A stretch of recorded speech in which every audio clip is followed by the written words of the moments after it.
वो कौन सा मुल्क है जिसके पास दुनिया का सबसे बड़ा जंगल है?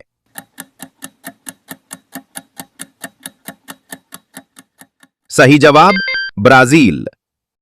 अगला सवाल, वो कौन सा मुल्क है जिसमें दुनिया की सबसे ज्यादा ऊंची इमारत है?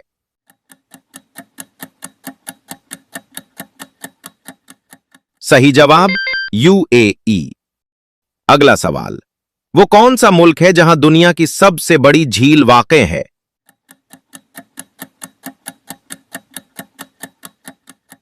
अपनी जहानत से इसका जवाब कमेंट सेक्शन में दें। अगला सवाल, वो कौन सा मुल्क है जिसमें सबसे ज्यादा एहराम पाए जाते हैं?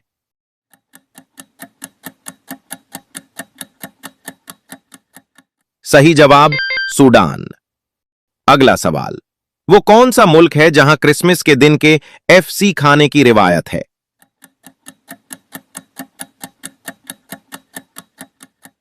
सही जवाब जापान।